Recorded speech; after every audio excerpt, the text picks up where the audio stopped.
Alright, thanks for the introduction. So I'm Zane. I live in that guy, born and bred Queenslander, go to Maroons. Who's a New South Wales supporter here? Who did I just offend?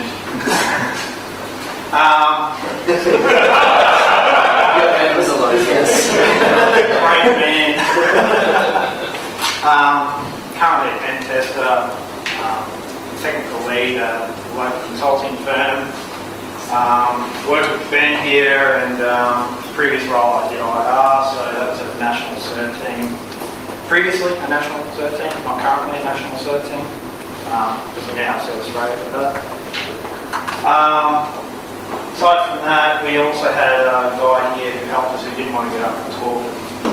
We de-anonymised him by actually putting his name up here. Matthew Bray, or MDB, he's probably more commonly known around here. He's just pretty much a guru at everything, so I've got to say thank you very much for your help with all this. I'll let Ben introduce himself. Pat pretty much covered it. Hacker, web dev, Ruby enthusiast, ladies man, apparently. Come from a web dev background, from running those 4 security applications to actually testing and breaking them. So that's me. And he's in the CrossFit cult. So the background is, we're going to cover all of this, thank you, but he's left, thank you anyway. Brisbane's got G20 this year, and there's been a bit of history around security issues, Russia, malware on USB, and France had the target phishing attacks. So Queensland government and federal government tried to preempt this by creating a body of work around being proactive, doing vulnerability assessments, risk assessments and stuff.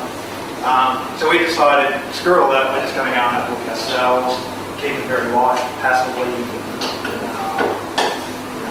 We weren't probing too hard, just wanted to see what sort of infrastructure was out there. But we were very ambitious. That's on the next slide. Yep. We wanted to attempt to do an entire AU IP sweep. That's 47.7 million IP addresses. We had 5 weeks notice. That's about when he recruited me. Yes. We wanted to obtain some, absolute statistics around this. Basically, we wanted to use this as a foundation of information, so we had something to refer to and supplement this with some other open source intelligence gathering techniques. Next slide. So here's our approach. Yeah, so pretty much we're going to map the infrastructure as light as possible. We're trying to get as much as possible. And a key problem with that is the speed, really. We want to combine that with some OSINT and cross-reference that data to try and find some key parties and really find if there's any serious vulnerabilities, specifically for G20, and see if we can notify these parties of these potential problems. So that was really our approach, and we probably should have thought that a bit more, because that was a very different approach. Before we proposed the idea too, we are 47.7 million IPs, is the rough number of IP addresses. APNet has said that's in their assignment area. And you sit down and do the maths around, how much one Nmap scanning running back to back is going to take, and there's years it's going to take. You've got to start throwing more and more resources at it. So our assumption was that we could scan it. Our assumption was we could do this when we proposed this idea. Very ambitious. We weren't. We also thought we could get a lot more information out of Nmap than you can. So it's a bit of a balance.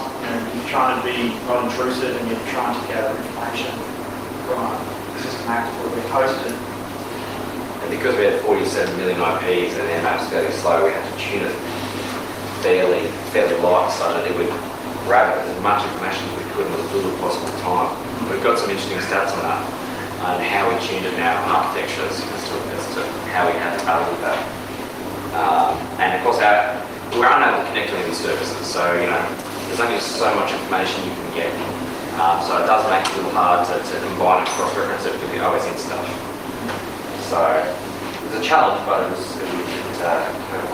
Needless to say, we didn't do 47.7 million IP addresses in the last 5 weeks, but we did a damn good effort. Actually, you can see the stat earlier, but we actually did 30%, which is a good sample, in our opinion.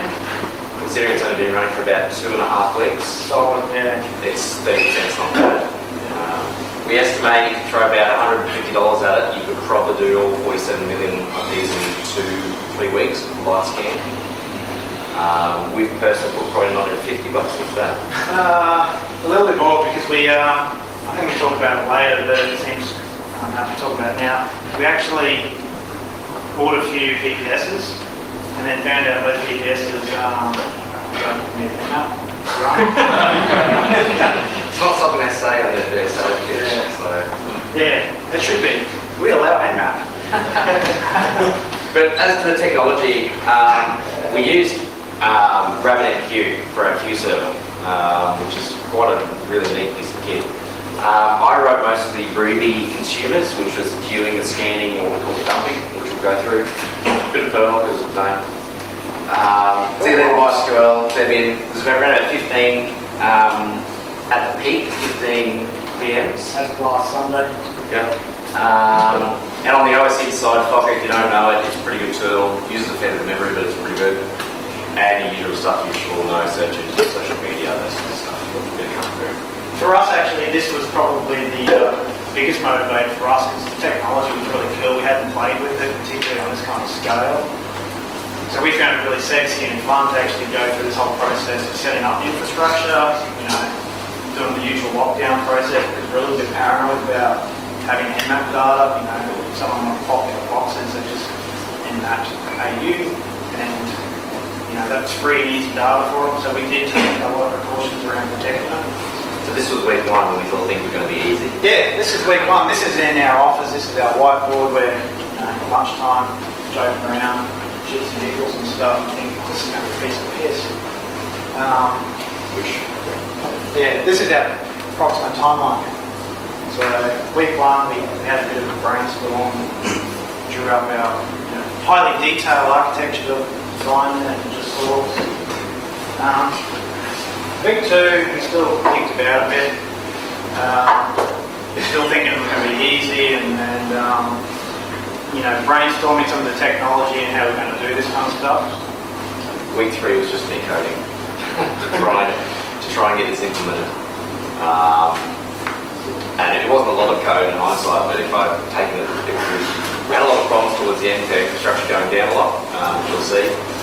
So I've taken a little bit more time on week 3 while coding it, made it that help towards the end. But we have to do this again, we know where the pops are. We'll talk about that. Week 4 we calculate how long it takes to scan them all, and we go, well, we better start getting some infrastructure under it and running. Week 5, week 6 we just kept restarting it, kept keeping it going, because there are a few things that kept stopping us. Simple things like network errors really caused us problems. So, and week 6 we're here. And we got 30% done, so we're quite happy with that sample size. Because we realised when we first started, there was no actual way to track how much progress we've made, short of just raw SQL commands. So you'll see in a moment, I've built something just to track it and just give you a pretty graph so you're all amazed. But when we first got it running, it was 0.6% and it was doing 0.1% every couple of days. So we realised we really had to throw some stuff at it. So the actual architecture, you can see Zane top left there. Looks just like me. It does. Do you want to talk about how you put together this? That was an effort amongst itself actually. So I went and grabbed the ATMIC published list, and so they have a list of network ID, the count of IP addresses. So I had to actually manually, I wrote a Perl script to print out all those IP addresses, and that took about 2 days to actually run and create a file. The file page is not big, it's about. Sorry. Maybe I should have learned Ruby. Send it better. I was surprised actually, that took Friday night till about Sunday evening, one weekend. I was actually a bit concerned that I'd stuffed up because was taking so long, but I kept tailing the file, making sure that the data was, working out, and I did some sanity checks over it. And it's about 800 meg of just IPs, a single column. So once they did that, we randomise it? Yep. We split it? Sort-R, that's my randomisation. I'm also going to write another script and take 2 more days. So sort-R quick took about 5 minutes, and then we split it into blocks of 150,000 IPs, which is a crap load of files actually. I first did 50,000 IPs per file and just pulled it up. Yeah, it was a bit of a nightmare. So to explain what we've got here, the dotted lines represent a VM in itself. Okay. So Zane pushed it straight to RabbitMQ. Once Rabbit got hold of it, Rabbit it's all messaging system, so it had 16 IPs in every message. Okay. Rabbit then sent it off. Zane queued it into what we call the scan queue. It came out to one of our consumers, okay, which was running the scan script. When we first started, we only had 1 or 2 of these machines, and with 1 nmap running on it. We looked at the graphs from our hosting provider, and we weren't really hitting CPU, memory, or network limits of nearly nothing. So we actually put 3 nmap scanners per VM, and how many did we have in total? 15? Yeah. We had 15 consumers, 15 consumers. at the height of the process, which was Last Sunday when I got my DPS limit increased. So once this scan happened, it's a standard nmap scan, we'll show you in the command in a minute. It output the XML, we zipped it up, sent it back into the dump queue. The dump queue then ran a dump script, which literally just piles it straight into MySQL application across to the app we'll show you in a sec.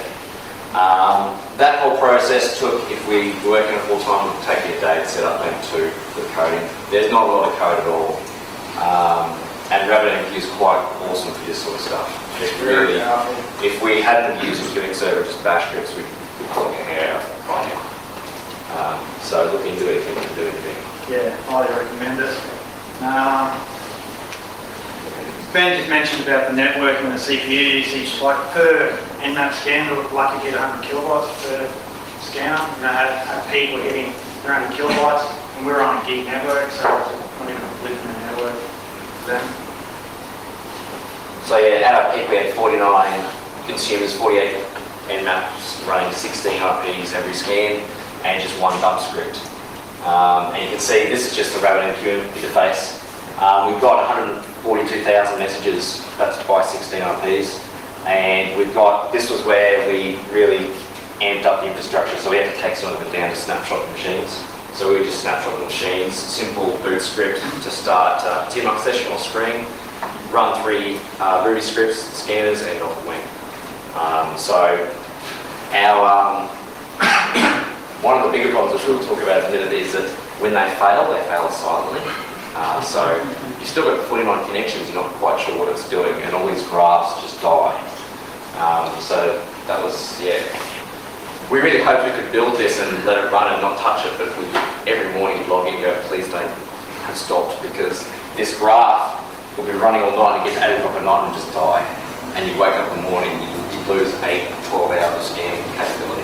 Which actually happened yesterday. We thought, crap, the networks had died again. It actually just turned out it exhausted the queue. There's nothing the queue for it to do. So we pumped That was a Zane error. It was a Zane error. That was a Zane error, yeah. I blame travelling back from Auckland yesterday. So.